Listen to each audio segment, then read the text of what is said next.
GM, good morning. Welcome to the Milk Road Show, the daily crypto show that's more stable than Jerome Powell's decision making. I'm your host, Kyle Reedhead. Today, we are joined by Brian Rudick, Chief Strategy Officer at Upexi, which is a Solana Treasury company that holds more than 2 million SOL tokens, valued at around 375 million, depending on the price of SOL that day.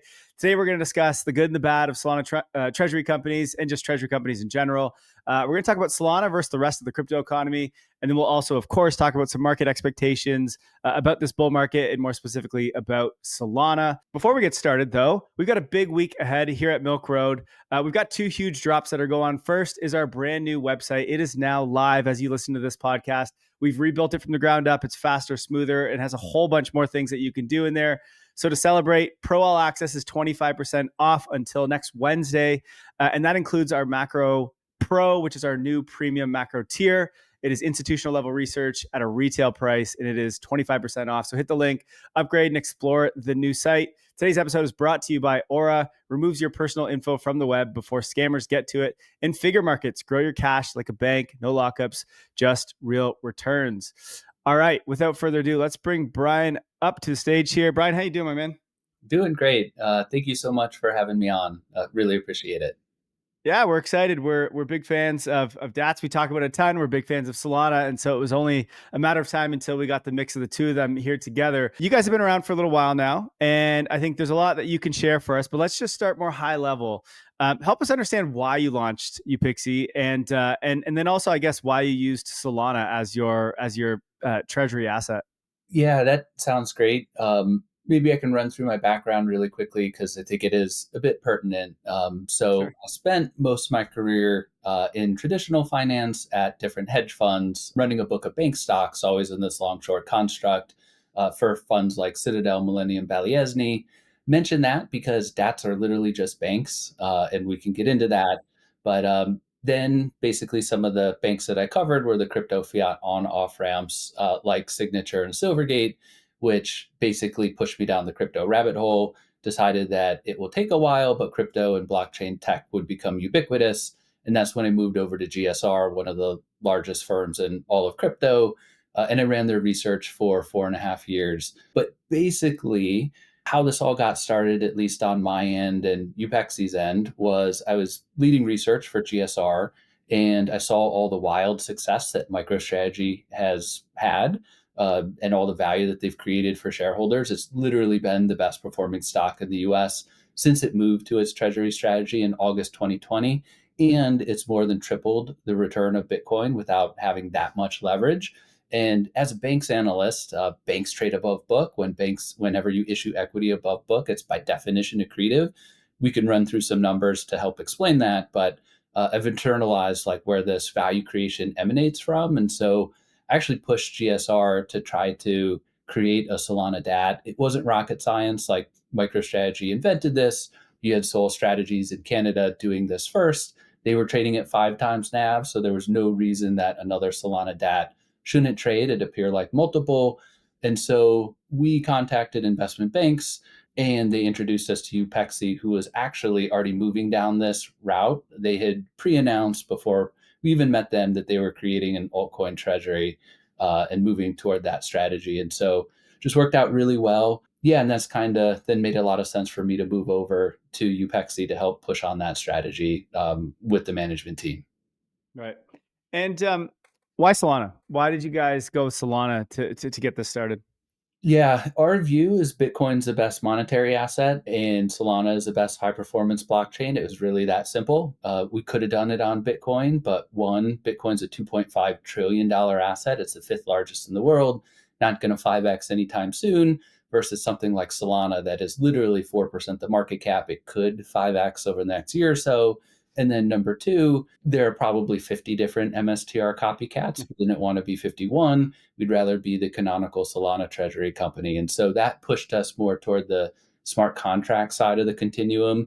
And then from there, like my strong view is that Solana has the best chance to be the endgame winning smart contract blockchain.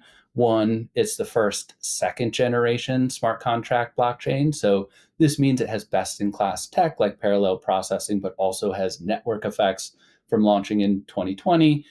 Number two, it has this really vibrant and growing ecosystem of users, developers, and dApps You could literally do anything on Solana, such as DeFi, DePIN, AI agents, gaming, social, meme coins, anything you think of, you can do it. And then number three, if you actually look at the stats, you can actually like Artemis.xyz, you can see that Solana is putting up the best numbers of any chain, sometimes looking at all of them combined. These are things like daily active users or DApp revenues or DEX volumes, and Solana is really leading the pack. So we're trying to skate to where the puck is going, and we think that as Solana. Why do you think so? Interestingly, after Bitcoin, I think Solana treasury companies were like next. It like skipped Ethereum, skipped a bunch of the other, let's say, bigger assets, and went right to Solana. So that was always kind of interesting, and I kind of wondered why. So maybe you can touch on that. But then also, I would say over the last, let's say, 2 months or so, really since Joe Lubin stepped up and launched SBET, and then Tom Lee came along and launched BitMine. I would say the ETH treasury companies have really like taken the wind out of the sails of all the other treasury companies, let's call it, for the last month or so. It's kind of had the narrative. They've been all over the news, and they've raised a heck of a lot of capital, like billions and billions of dollars over, about a month's time. Curious why, I agree with you about all the things about Solana you just said, but why did Ethereum come in and just kind of steal the show here over the last little bit? If Solana is kind of the number one chain and Solana is kind of where the puck is going, like what's your rationale to that? Yeah, I think when it moved to altcoins, it started in Solana because you had a lot of folks who were in crypto who started to do this. And I Yeah. think like it's generally accepted from folks within crypto that Solana has this really great chance to be the end game winning high performance blockchain. To put it in perspective, we spoke to 80 different crypto VCs, and not a single one of them said, like, questioned our decision to do this on Solana. And so I think like it made sense for a lot of folks like us to start with Solana because we really do believe it will be the winning chain. And then I think that ETH came in, and part of this is coming with someone with a lot of visibility. I think part of it was, we went and folks saw that it worked. Our stock, more than tripled, and it gave investors confidence that, hey, this can work on something beyond Bitcoin.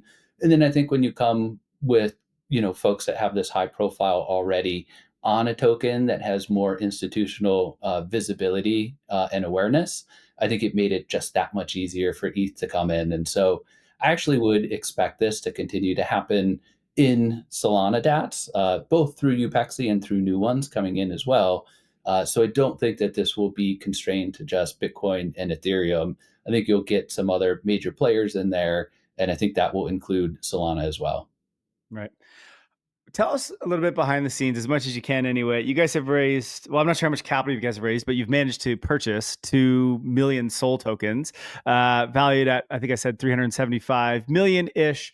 And so I assume a lot of that's from like ATM. What has the interest been like when you go to institutional investors or wherever you're going to try to raise capital to buy more Sol? What has that demand been like? Like you have the ETH treasury companies, which are buying, and MicroStrategy, which buy basically every week.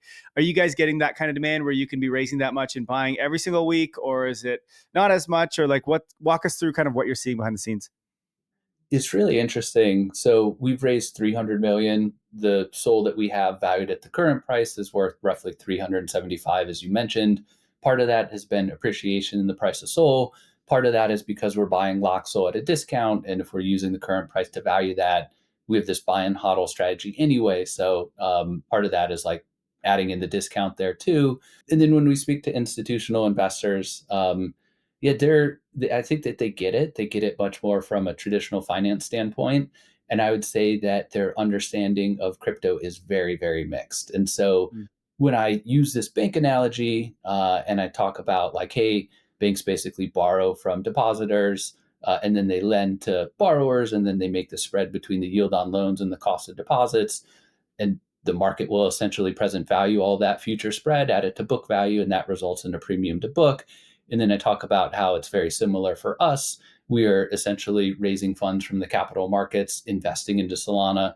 We earn spread as well, which is just the difference in the return on Sol and our cost of capital. As long as the market thinks that the return on Sol will outpace our cost of capital, that spread's positive, not just this year, but future years. The market will present value all that spread, add it to our existing NAV, that will be above one. And then we can monetize that via intelligent capital issuance for the benefit of shareholders. That really resonates. And so, Yeah, I do think that like institutional investors are, and we did a second like private placement, which was a combo of debt and equity. For us, like we're trading at roughly 2 times right now on a fully loaded basis. Candidly, like we can sell equity via like an equity line. Ours should go effective very soon. And so that is one way to sell equity above book. The other way for us that we could potentially utilize is if we can do like a large in-kind convert, that would, all the accretion from that in-kind convert would basically work down any sort of equity buy-in. And so I think like that is our path if we want to do like a large scale raise. Not saying we are or will, but another way that you can raise when you're still at 2 times versus potentially a new DAT coming at 1 time. So Right. that is kind of what we're seeing out there in the market. One of the interesting things you mentioned at the beginning about getting discounted Solana tokens because they're locked up, and I think this is quite interesting because you had MicroStrategy do this with Bitcoin, but all you could do was buy it. Then you have these Ethereum ones where you can buy it and you can stake it. And then the one thing that you have that's different in the Solana ones is you can buy it, you can stake it, but you can also buy it at a discount because it's locked up. Ethereum doesn't have that, so it's quite interesting. Can you talk about that a little bit? What does that mean? You're buying locked up tokens. Why are you getting them at a discount? And how does that all? What's the dynamics here? How's that work? 100%. You're exactly right. There's three main value accrual mechanisms with a DAT that is based on a proof of stake network and one that had a pre-mined token. And so that's exactly what this is. So, like the first, as we were talking about, is issuing equity above book, which is by definition accretive. That is the big one. This is how MicroStrategy created 26 billion worth of free Bitcoin for shareholders over the last 2 months or year and a half. The second big one is staking. So, like, we can earn an 8% return on our treasury and turn it into this productive asset rather than having our tokens just sit idle. And then, exactly as you mentioned, we can buy locked tokens at a roughly 15% discount for built in gains for shareholders. This all really comes from the fact that the token was pre mined. And so, what that means is when Solana launched and created 500 million SOL, it didn't want all of those circulating immediately. Some were awarded to the foundation, which it could use for like developer grants. Some were sold to crypto VCs, and it didn't want all of those to circulate immediately. It wanted those to vest over time. And so that is essentially what these are. The ones that we're buying predominantly vest on a monthly basis through January 2028. And we're buying at a roughly 15% discount. So if you put that discount into any sort of yield equivalent, we're roughly doubling the staking yield because we're still getting that 8% staking yield on our locked tokens, and we're doing it in this risk prudent manner. So we've disclosed that over half of the SOL that we've bought have been in locked form. And so over half have, if you think about it in yield equivalent terms, roughly mid to low to mid teens yield. Mm. So there's a big benefit there in buying a DAT that's doing this versus just buying SOL spot in the market as an investor, because we can't really get these locked tokens at the 15% discount, and so it's a nice little bonus there. And you said more than 50% of the SOL that you guys hold is locked. Where do you guys get this from? Is it from the Solana Foundation? Is it from other VCs? Does the FTX SOL tokens still matter here, or are those already all unlocked? Or where are you guys finding these? Yeah, we use mostly brokers. So, like, a lot of this resides at BitGo. So, we buy through their OTC desk. We have a lot of folks that are looking to monetize because they bought this when the discounts were much higher and when the price of SOL were much lower. So, we have folks that come and ask us, they know that we're in the market for it. And so, it's kind of all over from people approaching us directly to going through like different OTC brokers. Right. Okay. I want to ask. We'll talk about risks later on, but I just want to, on this one specifically, if they're locked, if a bunch of people start selling or the price goes down, is there a concern here that you guys have locked tokens, or is it not really? Is there some way that this can be, you know, draw down or whatever if there happens to be an issue here? Just curious on the risks of that. There's a quite liquid OTC market. So, like, if we wanted to sell our locked tokens You today, could. we Okay. think that we could, get out of it at the same exact discount that we got in. And in fact, like, I think the market has a pretty positive view on SOL. So, we could probably get out of it at an even smaller discount than what we bought it at. Right. What I'd say is, like, What we can't do is we can't sell it on an exchange and we can't use it in DeFi. And we're not really doing much in DeFi right now. We can talk about our strategy, but we want to maximize value for shareholders while also doing it in this risk prudent manner. So we're not doing a lot of crazy on-chain degen trading anyway. Yeah. So really no reason for us not to buy it. But we also don't think like we're going to have to sell our Solana. We don't have that much in the way of like credit risk leverage. We've disclosed we have a $40 million line that is outstanding, and against like roughly 375 million of SOL, that puts you in low teens leverage, which is roughly where MicroStrategy is and is pretty darn low. So you need to see SOL move like very low and stay there for a while for us to have to actually sell our SOL. Right. Okay. Yeah, it makes sense. You talked about book costs a little bit, and you said I think Soul Strategies, which was the first one, they were in Canada. Maybe they were like a 5x premium or something crazy like that. I don't know if they still are. And you guys, I can't remember what you said. Are you guys at 2 right now? Maybe is that what you said, or around 2? What?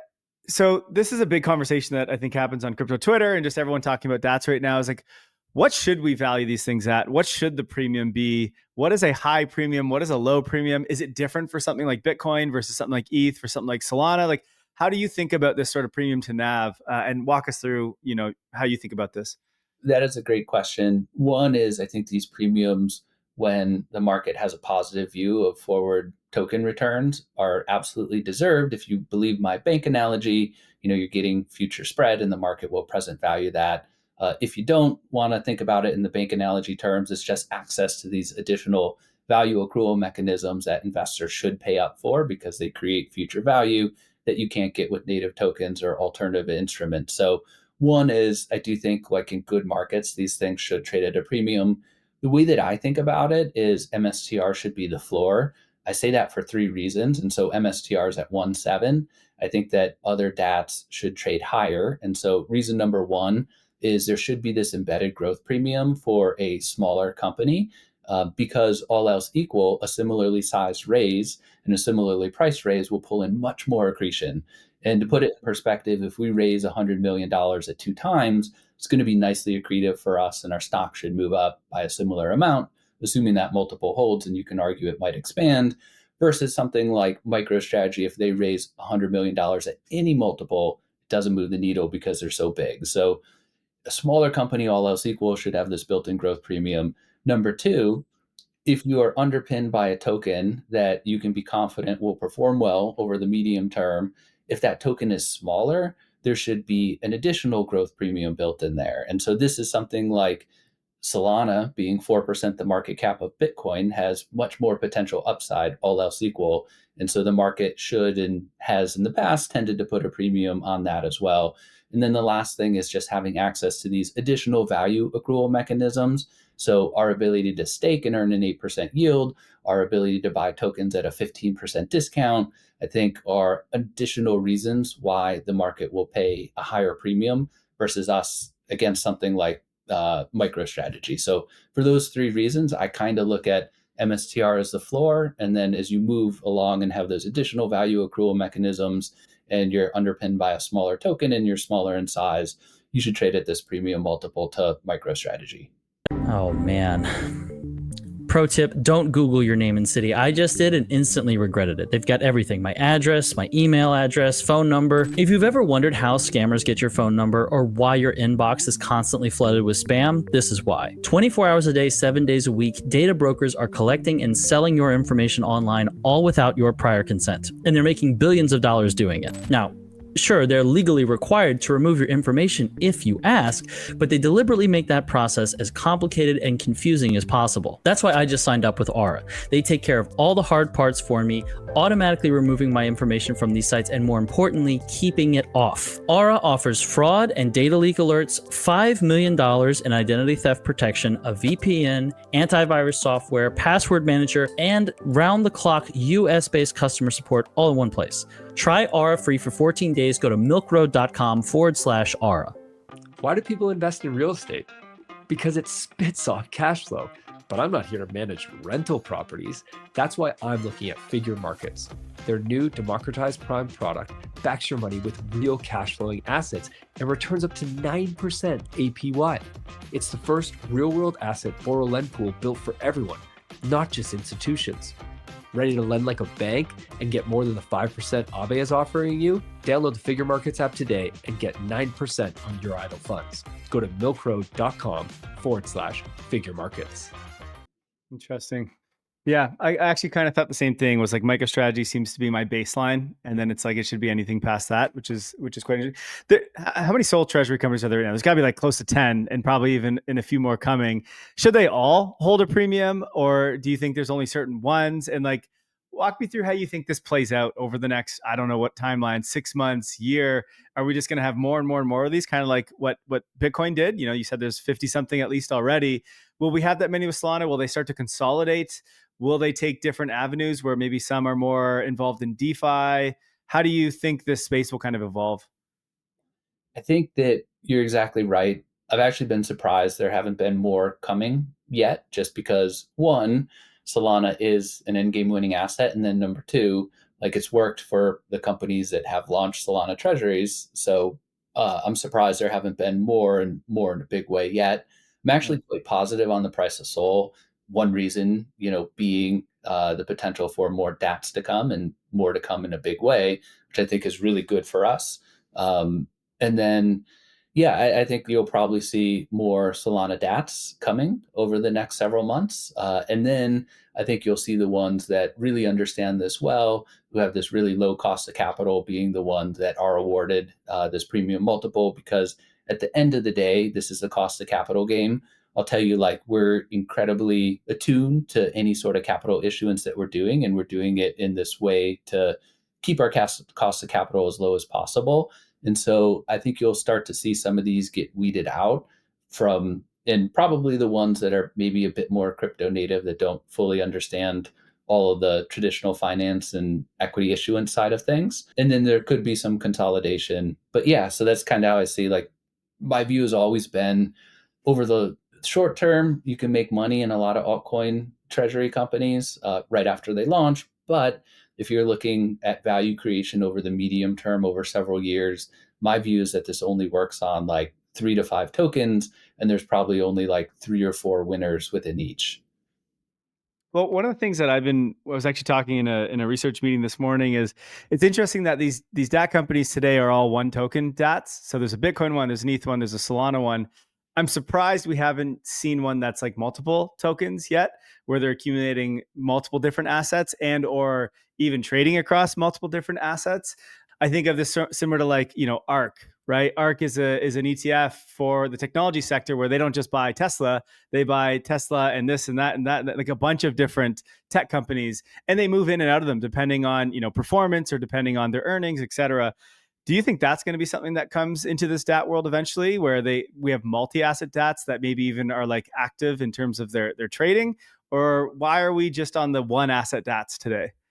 I think that you will see more and more of that. I think the DATs are going to have to differentiate themselves. I think investors are becoming much more selective than they were even just a couple months ago.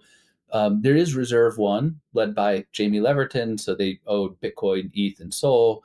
And so I think that there are some out there that are doing multi-assets. And like I mentioned, like, I think they have to differentiate. So you've got some folks that are coming in, doing a lot more on chain, trying to like lever up the yield. And so I think you'll start to see like a proliferation of different strategies. Yeah, for us, like, our view was like, we have so much conviction in Solana, like, just made sense to place our bet there. And then I also think there's a lot to be said for simplicity.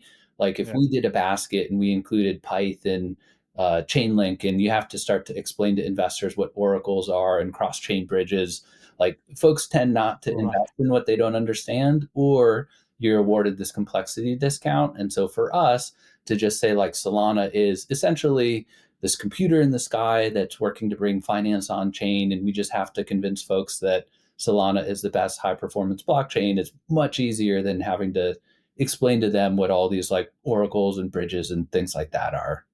Yeah, that's a good point. I guess Wall Street or TradFi just kind of learned what Bitcoin is, and now they're like sort of trying to figure out smart contract platforms to go even further down. Probably doesn't make a lot of sense to them. Which, on that question, or on that note anyway, you mentioned you guys aren't doing anything in DeFi yet, other than staking, of course. Curious what your guys' strategy will be, or is, if you already have it, in terms of using DeFi or just trying to get more yield. So you said you can get 8%, just staking Solana. You can run your own validators. You could put it in Jito, and you can get your 8% basically. But obviously, there's more that you could do. You could go use, I don't know, Communal Finance or whatever other name your DeFi protocol on top of Solana. Or I guess there's other ways you could probably lend it out in the TradFi world that I think most of our investors wouldn't even be aware of. What's your guys' strategy on that? And then just one other question before you answer that is, on the Ethereum side, you already see some of them using things like Aave. But Aave's been around for, 8-9 years, whatever it's been. Solana obviously has a newer ecosystem. I would say it has a lot, it has a bunch of DeFi protocols, but they're much newer. So is that something you guys have to think about? Is like they haven't been battle tested as much. Maybe you can't put as much capital into them today because they still need to kind of go through the ringer first. Or how do you guys think about your strategy here and then the risks associated with it? Yeah, it is a great question. We're not doing a lot on chain at the moment. So my view is this intelligent capital issuance is so powerful, it makes sense to really focus on that. And what I mean by that is like finger in the air. If we did a $500 million issuance at our current multiple, that would literally be 50% accretive. If our multiple held, like the stock would move up commensurately. And you could argue that the multiple could potentially expand because now we've just demonstrated our ability to raise capital in this accretive fashion. And so when you can focus your efforts on this accretive capital issuance, it just makes much more sense than to try to lever up your staking yield and get an additional 2 to 3 percentage points return, which, by the way, adds additional smart contract risk. It adds reg risk and stuff. So we're trying to do things in this risk prudent fashion. And then number two, I'd say it's part of our overall like risk management strategy. So number one, we're only going to use a prudent amount of leverage. MSTR, like I mentioned, will only lever up 20% of NAV. We're dealing on a much more volatile asset. Number two, we're not going to do a lot of on-chain crazy degen trading because, like I mentioned, like we don't want to get liquidated or we don't want to bring on any unnecessary legal or regulatory or smart contract risk. And then number three, we're only using qualified custodians and we're only using top validators and we're diversifying amongst them. And so we think that this is a strategy that will A, position us really well for any market environment, and then B, will really resonate not only with crypto investors, but also with traditional investors as well. So that's kind of the tack that we've taken. I think like as we get more regulatory clarity and we can get more comfortable with doing more on chain, I think we absolutely will. But for now, it's a bit limited. Right. There's still a lot of juice to squeeze, I guess, in the raising capital side of things rather than trying to get that 2% on chain at the moment, I guess, right? 100%. Yeah. Let's pivot a little bit into markets. You've talked about, Solana. You're very bullish on Solana. Obviously, you're buying, millions of Solana tokens. So obviously you are a mega bull. Where do you think we're at in this sort of bull market? I mean, we've been kind of up only, but it's been choppy and then up and then choppy and then up since, 2023, really. I mean, Solana started this bull market at, was it $8, which was just wild, back in January of 2023, and has been basically up since. It now sits at, I don't know what we're at, 100 and something. I don't even have the charts up, but so it's much higher. Where do you think we go from here? There's some people starting to think like, hey, we're getting close to the top of this bull market, and if you're looking at the 4-year cycles of crypto, then we should be ending here and going to a bear market. Do you think that that's the case here? Do you see something different and bigger? Like, what's your sort of vision of how markets are looking right now? Yeah, it's a great question. For me, I'm positive on Solana over the near term. I'd say I'm less sure about other tokens over the near term, and I'll explain that. And so, like for Solana, I actually think you've got some near-term catalysts. I think like additional DAT buying and having that DAT narrative come to Sol in a big way, just like it did with Ethereum. And in my view, the whole reason why ETH moved off 2,700 was really because of these big DATs coming in and buying literally billions of ETH. I think you could get that hopefully through us, but also with others in the Sol space. And so that is one major positive catalyst. Number two is just a spot Sol ETF. In my mind, like when BlackRock came in and filed for a spot Bitcoin ETF in mid 2023, Bitcoin was literally at 30K. And then after you saw like several months of really positive inflows in like mid 2024, Bitcoin had moved all the way up to 70K. So more than doubled. And the big reason was because of these spot ETFs. And I don't look at them as competitors because there's a lot of things that DAT can do that you can't get with an ETF. And so I think it'll bring additional visibility and additional demand for Sol. And so I think you've got these two unique bespoke catalysts for Solana that leads me to be quite positive over the next couple of months for Sol. For the rest of the crypto sphere, over any short-term period, I'd say it'll probably move with the macro, with traditional markets, with monetary policy, inflation, employment, things like that. And then what I'd say is I have this supremely positive view over the next 3 years. And that's because my view is the biggest thing always holding crypto back was unclear rules and regulations in the US. I think that we will get market structure legislation likely next year. I think that will cause big companies like big tech and big finance to come in a big way. They've traditionally haven't really done that because they don't want to disintermediate themselves and certainly don't want to if it adds heightened legal and regulatory risk. But I think once the rules are clear, they're going to have to come in because if they don't, they'll be disintermediated by those who do. And if you think about it, it's like Google and Amazon, who have literally billions of customers, built in trust, billions of dollars to throw at it, and top developers too. So Google Chrome adding a built-in crypto wallet, Amazon starting to accept stablecoins. We literally could be on the precipice of onboarding the masses. And I think we could be on, see the biggest crypto bull market over the next 4 years because of that. Yeah, I tend to agree. What about the risks? So let's say that a bear market does come in the next year or something, and hopefully, God forbid, that we don't have a bear market like we had last time, especially for Solana, actually, because it had a specifically tough bear market in 2022. But let's say we do have a bear market and it's 6 months to a year, whatever, and prices go down like they typically do in crypto, 50, 60, 70, 80%.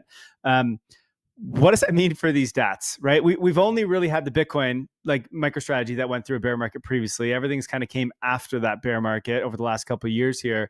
And so we've never had, call it an altcoin treasury company that has gone through a bear market. And so, and these tend to be, like, as you said, a lot more volatile than Bitcoin. Do you think that there's a lot of risks here? Is this something you guys have discussed and are concerned about, whether it's for you guys or for the other treasury companies that are out there? Could there be some sort of like a ripple effect where one goes down and more go down? I think, what's your initial reactions to that? Yeah, I think there's two things to think about here. One is the amount of leverage that a company has.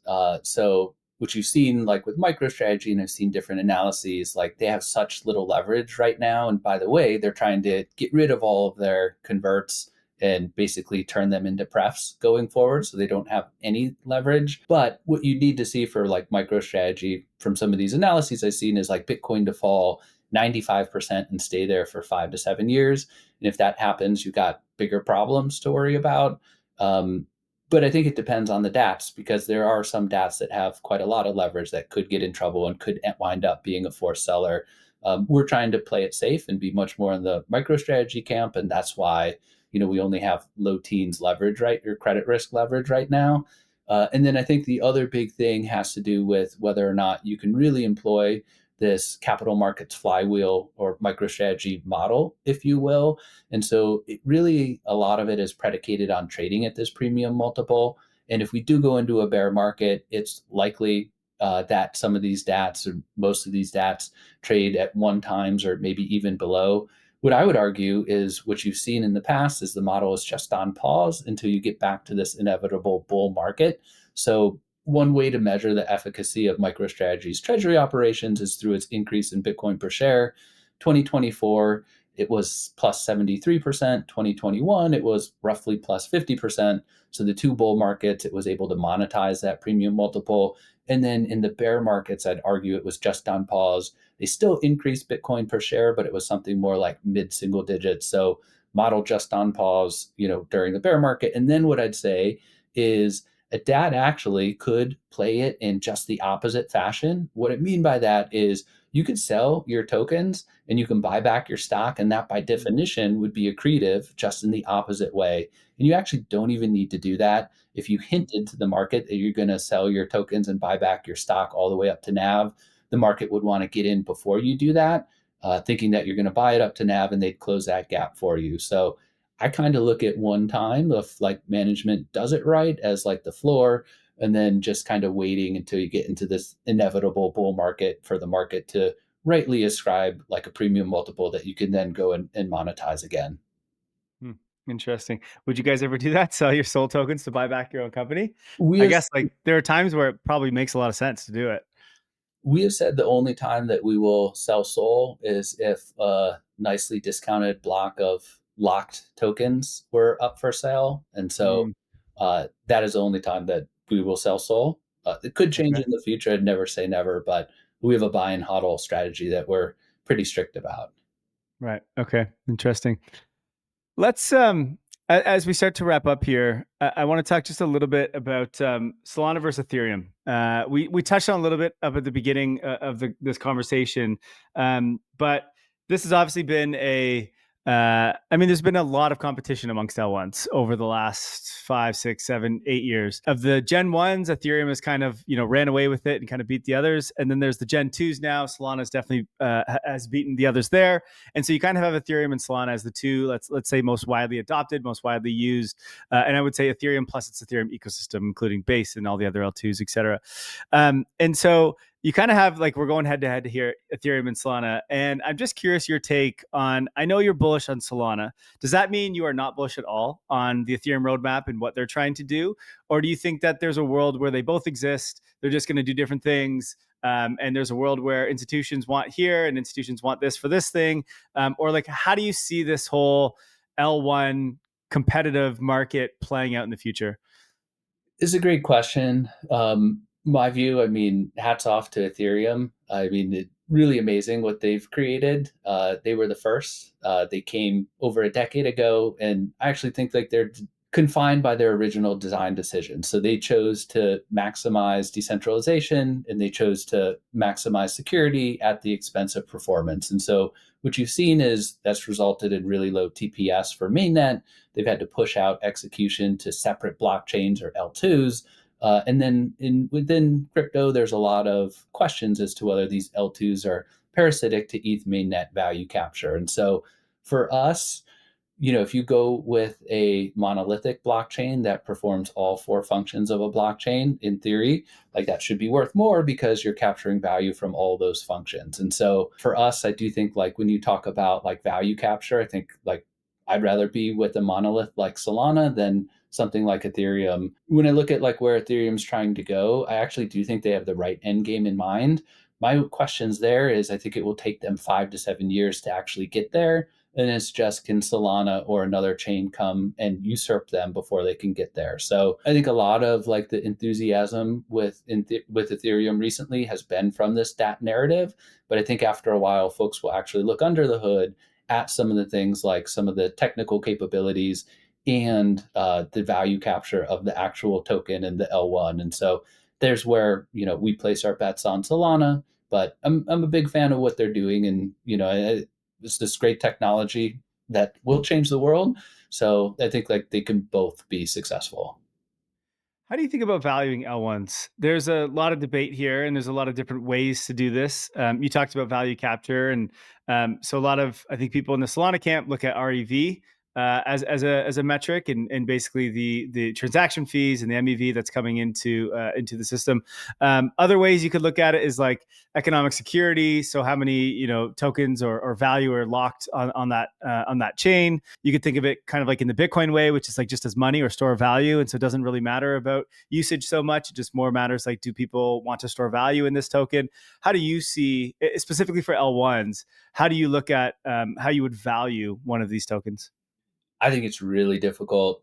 So my view is that in TradFi, you have this continuum of assets where the future cash flows are really well known on one side and not known at all on the other side. And what I mean by that, and so when you have very well known cash flows, you have these very defined like valuation methodologies, and it leads to these basically very low, I guess, like outcomes of what this could be worth. And then on the other side, like it's much, much wider and really hard to value. And I would say like on one side, you have a US Treasury where you essentially are going to get your principal and interest payments on time. And the only input into that is like, what discount rate do you use? And so you kind of know exactly how to value it. You just present value all those future cash flows.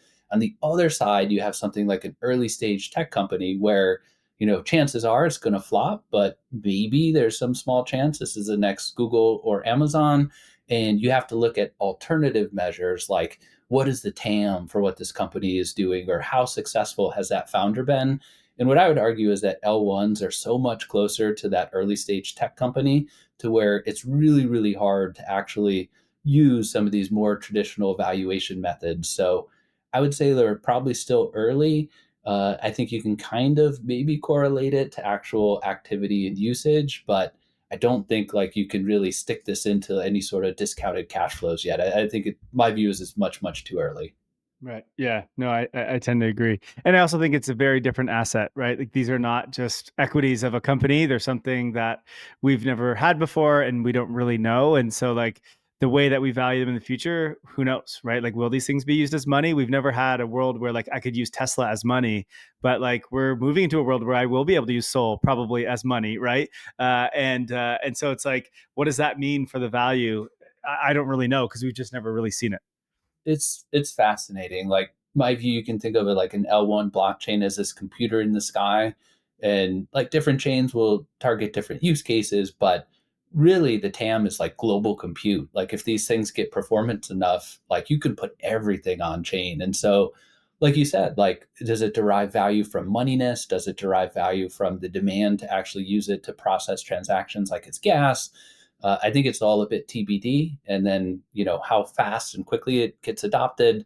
This is why I'm so like positive on incoming US legislation and big corporations coming in a big way. But yeah, it kind of remains to be seen, but I think it'll happen eventually. Yeah, my view has always been it takes time for tech to reach its final form. So like internet invented in the 80s, it wasn't until the mid 2000s that you saw Web 2.0 as we know it, with like user generated content and social networks. It takes time for people to change their behavior. So people still go to banks to deposit checks, even though 20 years ago you could have deposited on your phone. But there are all these wonderful use cases and benefits of blockchain technology, like the democratization of value exchange, like the removal of intermediaries, and like new constructs around ownership, governance, and business models. The stuff will happen. Yeah, it's a really exciting place to be and to watch it all unfold. Yeah, absolutely.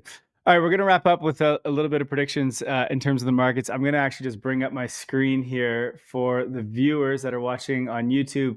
This is a chart of Sol versus ETH. So you talked, you're bullish Sol. You're also, I guess you said you're kind of bullish both. You said something about you could see Solana. I think you said maybe 5x in the next year. I don't know if you meant to say that, but you said it. You said you couldn't see Bitcoin doing that, but Solana could.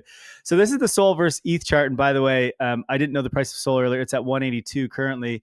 So Solana absolutely dominated ETH in 2023. And then it also dominated again to a little bit less of extent as 2023, but in 2024. And then, this year it's had quite a big pullback from ETH. Curious where you see this going in the next year. Does Solana start outperforming again this year? Does ETH take over for the rest of this maybe cycle? Or how do you see this kind of playing out between Sol, ETH, or just, I don't know if you have a price prediction or however you want to lay this out, but give me your, insight here. Yeah, my view is this will start to move up again. I think the big reason why this has moved down recently is just because of DATs. And I think like that DAT narrative hasn't really, it hit ETH in a big way, hasn't really hit Solana yet. And so I think like that is this big incoming catalyst. Same with the ETFs, like ETH already has an ETF, Solana very likely will get a spot ETF. And so I think that will add additional demand, push the price up. And then it's just a smaller token. And so I do think that, as we get legislation, it'll be good for both tokens. But I think because of those like idiosyncratic catalysts for Solana, my bet is Solana will outperform Ethereum, especially because some of these catalysts have already hit ETH and not. Right. Right. Makes sense. Cool. Awesome. Brian, thanks so much for joining us. It was great to have you on. Great to learn more. Where can people learn more about you or learn more about Upexi if they want to? Yes, we are at ir.upexi.com, on Twitter, Upexi Treasury. I'm on Twitter at the Tiny Ant, and anyone can always feel free to message me there or email me firstname.lastname@upexi.com. Awesome.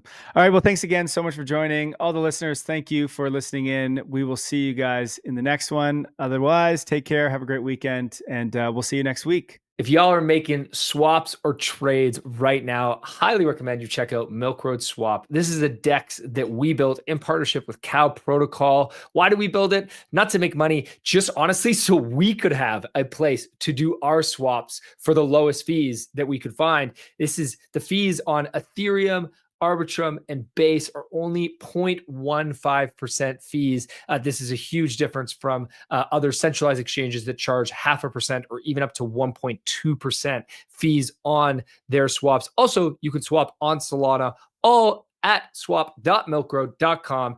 Check it out today. You won't be upset. And you can join me in my favorite place to make swaps on chain.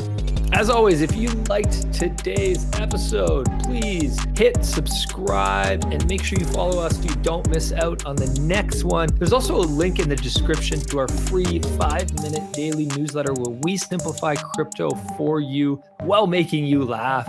And if you're willing to step up your crypto investing game, we're going to also leave a link for Milk Road Pro. You get access to our portfolio where you can see exactly what we are buying. This is your number one resource to help you invest successfully in crypto. One final note, this show is for educational purposes only, and nothing we say is financial advice. Investing in crypto or any asset is risky, and you should never invest more than you can afford to lose. Thanks so much for listening in, my friends. Have a wicked awesome day.